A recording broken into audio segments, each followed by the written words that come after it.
Dan berikut kita simak wawancara eksklusif kami bersama akademisi dan pengamat sosial, Dr. Iketut Sukawati Lanang Prabowo SH, yang mengupas topik Bali harus bergerak antisipasi radikalisme.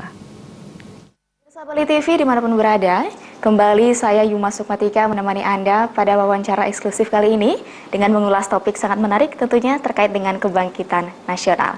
Untuk mengulas lebih lanjut topik ini, pemirsa sudah hadir bersama saya, Bapak Dr. Iketut Sukawati Lanang P. Prabowo SHMH, selaku akademisi dan pengamat sosial politik.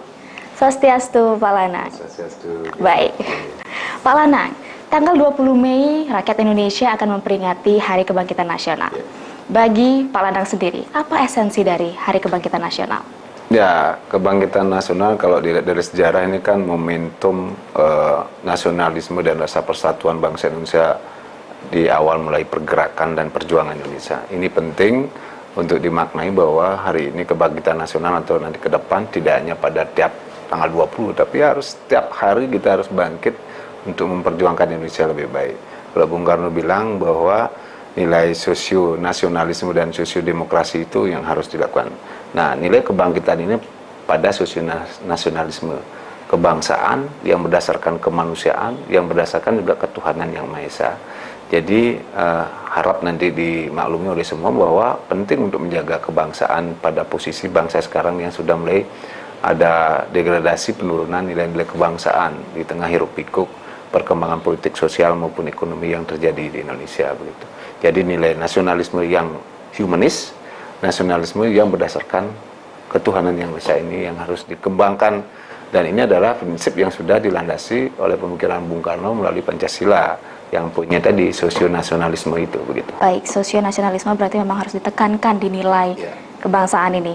Kemudian jika kita melihat di era teknologi yang semakin canggih, Pak, saat ini, dan juga disertai dengan kebebasan berpendapat dari masyarakat, kebebasan berekspresi juga, tapi tidak dapat dipungkiri di saat yang sama, ada fenomena radikalisme di Indonesia yang bentuknya bisa macam-macam. Menurut Bapak sendiri, sebenarnya apa ancaman yang paling signifikan dari radikalisme itu di Indonesia dan bagaimana sih cara menangkalnya? Memprihatinkan sebetulnya ya. Mungkin di Bali tidak terlalu, dibilang tidak seperti di Jakarta yang baru-baru ini kita saksikan dan sekarang sedang berkembang. Tetapi kekhawatiran itu masih pada masyarakat seluruh Indonesia lah, termasuk di Bali, karena di Jakarta sentralisme pergerakan yang terjadi tadi radikalisme muncul dan beberapa daerah itu sangat mengkhawatirkan. Saya di dunia akademis ada beberapa SMS bahkan juga sudah masuk pada wilayah-wilayah kampus persoalan-persoalan itu. Maka dari itu dari seluruh eksponen masyarakat harus sudah mulai bergerak, termasuk di Bali harus mengantisipasi. Misalnya kami dari kampus dan mahasiswa, termasuk teman-teman di masyarakat juga harus melakukan sosialisasi. Sosialisasi dilakukan mengenai pentingnya Pancasila, 4 pilar itu, atau 4 dasar bernegara, Pancasila, NKRI, UUD 45, dan kebinekaan itu, bahwa itu adalah kesepakatan kita berbangsa dan negara dari dulu dan sekarang, yang sudah oleh founding father kita ditanamkan. Sosialisasi itu penting, tetapi yang terpenting adalah internalisasi. Bagaimana itu nilai-nilai yang sudah kita pahami dari zaman ke zaman, yang sudah tahun 45 Bung Karno sudah 1 Juni sudah menyampaikan itu, tapi harus terinternalisasi dalam setiap gerak langkah kita berbangsa dan bernegara. Misalnya contoh di kampus lah, jangan sampai misalnya kita sendiri bilang Pancasilais kebinekaan tetapi tidak toleran, gitu misalnya kan. Di satu sisi ada gerakan radikalisme, kita memberikan ruang. Atau jangan-jangan sampai kita juga melakukan hal yang sama, ada radikalisme, kita juga melakukan radikalisme yang sama. Kan ini akhirnya tidak selesai. Itu penting, nilai internalisasi. Yang kedua adalah penegakan hukum. Saya minta kepada pemerintah tentunya, termasuk penegak hukum, harus mulai berani terhadap gerakan-gerakan yang sudah merongrong Pancasila. Di KUHP jelas ada bahwa siapapun yang melakukan rongrongan terhadap nilai-nilai Pancasila dan dia apalagi melakukan satu ormas yang melakukan gerakan-gerakan radikalisme harus segera ditindak. Karena kenapa? Kalau tidak, ini akan makin meluas. Ingat bahwa dalam teori sosial ada teori kedaulatan rakyat. Rakyat boleh berekspresi, berdemokrasi, menyampaikan pendapat seluas-luasnya, tapi harus bertanggung jawab. Tapi di sisi lain ada teori kedaulatan negara. Negara juga harus diberikan berdaulat untuk menjaga ketertiban. Keseimbangan ini harus terjadi. Jangan sampai juga kebablasan. kan karena negara ingin melakukan ketertiban dan sebagainya, kemudian dia harus totaliter kayak zaman dulu misalnya, harus total negara harus melakukan semua, harus izin negara. Nah, itu juga nggak benar juga. Artinya keseimbangan pada saat masyarakat diberikan kebebasan kedaulatan rakyat seperti sekarang ini di satu sisi, tapi di sisi lain negara juga diberikan kedaulatan untuk menjaga keamanan masing-masing masyarakat yang lainnya gitu. Nah, keseimbangan inilah yang harus terjadi. Tapi hari ini dengan momentum kebangkitan nasional dan persoalan yang sudah terjadi di Jakarta, termasuk di beberapa daerah, sudah saatnya penegak hukum mengambil sikap tegas. Dan ketika penegak hukum sudah mengambil sikap tegas, masyarakat yang silent majorities lebih banyak diam, yang mayoritasnya harus memberikan apresiasi kepada penegak hukum yang sudah melakukan langkah-langkah dalam rangka tadi ketertiban untuk kedaulatan negara, untuk memberikan ruang-ruang kepada negara untuk menjaga keutuhan NKRI ini. Nggak ada suatu negara pun di dunia ini yang tanpa ada ketertiban kemasyarakatan, tanpa ada penegakan hukum yang jelas akan bisa membuat masyarakat yang lainnya menjadi paham akan hak dan kewajibannya. Nah, itu yang kedua. Yang ketiga adalah yang terpenting selain sosialisasi dan penegakan hukum adalah panutan bagi para pemimpin, baik itu legislatif, yudikatif maupun dimanapun. Perlu adanya panutan yang baik, yang negarawan. Itu yang dibutuhkan sekarang. Jangan sampai begitu ada penegakan hukum, tapi di sisi lain ada ya misalnya salah satu kepala pimpinan instansi negara dan sebagainya melakukan hal yang tidak baik. Tidak hanya korupsi, misalnya menyetujui gerakan-gerakan radikalisme ini kan nggak benar. Bagaimana seorang yang sudah, kalau dulu ada litsus, nggak gampang untuk menjadi pimpinan suatu institusi negara. Ada litsus, memang dia benar-benar sudah mengerti, memahami tentang nilai-nilai Pancasila, Kebinekaan, dan NKRI dan UUD 45 ini. Jadi tidak gampang. Sekarang karena demokrasi sebebas-bebasnya, akhirnya orang masuk begitu saja jadi pimpinan suatu unit pemerintahan, ngomong juga seenaknya. Dia bisa malah mendukung atau dalam tanda kutip omongannya, statementnya mendukung radikalisme. Ini nggak benar gitu. Ini yang saya bilang, pimpinan ada tokoh yang memang makin banyak yang memberikan contoh-contoh yang baik.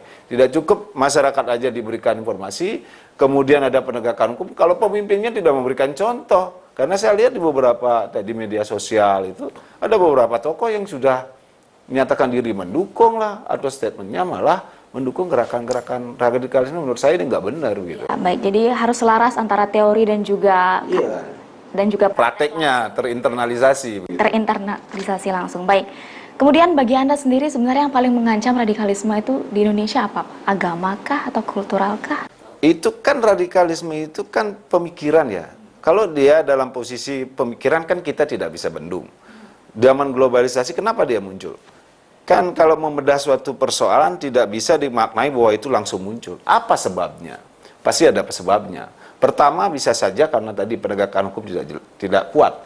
Kedua ada ketimpangan sosial. Ketiga ada nilai-nilai yang tidak clear. Baik di internal misalnya apakah itu di agama, atau di nilai agama, atau misalnya di nilai kenegaraan kita. Sehingga dia dapat masuk nilai-nilai itu. Maka dari itu harus seluruh eksponen sudah melakukan inventarisasi persoalan-persoalan kenapa ini muncul. Apakah betul karena penegakan saja? Jangan-jangan karena memang ketimpangan sosial. Banyak masyarakat yang mohon maaf yang miskin sehingga dia gampang dibodoh-bodohi berikan informasi itu. Kemudian ada juga karena negara tidak memberikan contoh atau nilai kenegaraan tidak jelas kepada masyarakat, ini loh yang boleh dan tidak gitu. Nah, ini penting juga dimaknai dan contoh-contoh kepemimpinan juga harus dilakukan.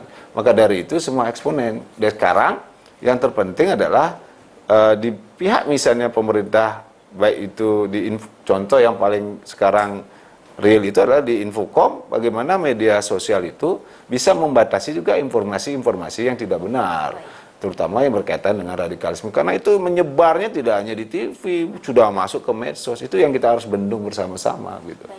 Bapak juga sebagai kalangan akademisi, dosen juga di Universitas Mahasiswa Denpasar, khususnya yang dilakukan oleh kalangan akademisi untuk menjaga kesatuan dan menghindari munculnya radikalisme itu yang mungkin juga bersinergi dengan pemerintah atau kalangan yang lainnya? Ya, sebetulnya pemerintah sudah ada beberapa program ya, baik DPR, pemerintah untuk kerjasama sosialisasi itu. kita juga sudah, karena saya kebetulan dosen Fakultas Hukum, kalau setiap salah satu paling tidak di diri kita setiap saya ngajar tentang persoalan konstitusi, tentang Pancasila, pasti saya gedor persoalan itu mahasiswanya. Tapi kan tidak cukup itu, kerjasamanya juga tidak cukup juga di bidang itu. Pemerintah harus juga melakukan inovasi-inovasi tentang pendalaman internalisasi terhadap nilai-nilai itu tidak hanya di kampus saja, di luar kampus juga harus dilakukan. Terutama misalnya tokoh agama, tokoh masyarakat harus digerakkan. Bahwa sepakat nggak kita nih dengan Pancasila ini? Kalau udah itu dipakai pedoman, ayo dong. Ketika ada nilai-nilai yang di luar itu yang masuk, ya sudah harus dibendung. Pemikiran harus dibendung dengan pemikiran. Gerakan harus dibendung dengan gerakan itu. Nah kalau dua-duanya ada, ya dua-duanya harus bergerak gitu. Nggak bisa kita hanya bergerak saja, pemikirannya kita tidak bendung. Bahwa harus dipatahkan, kita butuh saudara-saudara kita yang memahami tentang gerakan radikalisme agama. Radikal itu tidak aja di Islam, di ini juga ada. Tetapi harus dipatahkan juga melalui pemikiran-pemikiran dari tokoh-tokoh agama. Benar nggak itu? Kalau enggak, ya sampaikan masif juga bahwa gerakan pemikiran yang dilakukan tentang radikalisme itu nggak benar. Di Hindu misalnya harus diberikan, oh itu nggak benar. Yang benar begini-begini. Di Islam juga, kalau ada harus disampaikan juga, ini tidak benar, harus disampaikan ini gitu. Setelah pemikirannya kita hadang dengan antisipasi pemikiran-pemikiran yang benar menurut nilai-nilai agama masing-masing, baru gerakan-gerakan secara prakteknya itu kita hadang juga. Kemudian terakhir nih Pak, apa harapan Anda kepada masyarakat luas, generasi muda pada khususnya pada Hari Kebangkitan Nasional? Ya, saya harapkan kebangkitan nasional ini menjadi momentum para pemuda. Karena dimanapun pergerakan suatu negara, termasuk Indonesia, dimulai dari pemudanya. Harus mulai bergerak bahwa nasionalisme, kebangsaan, sosionasionalisme, sosiodemokrasi yang dibilang oleh Bung Karno dan trisaktinya Bung Karno itu benar. Dan itu adalah menjadi acuan para generasi muda untuk tetap berjalan. Dan dalam melakukan sekarang yang paling masif adalah media-media sosial itu, kita perang melawan radikalisme dari segi ide dan dari segi praktik-praktik yang tidak benar. Kita harus lakukan itu. Kalau tidak, kalau kita banyak silent, mayoritasnya diam, maka gerakan itu makin masif. Kalau kita diam sama saja memberikan peluang itu mungkin masuk, informasi itu mungkin masuk yang tidak benar ke media sosial, baik itu juga di media-media cetak maupun elektronik. Baik, perang melawan radikalisme itu ya Pak ya. Baiklah Pak Lanang, terima kasih sudah berbagi bersama kami terkait dengan Kebangkitan Nasional hari ini. Semoga wawancara eksklusif hari ini dapat memberikan kontribusi positif untuk mengokohkan rasa kebangkitan nasional dan juga kebinekaan bagi kita semua terhadap Negara Kesatuan Republik Indonesia. Akhir kata, saya Yuma Sukmatika mengucapkan terima kasih atas kebersamaan Anda dan salam Indonesia.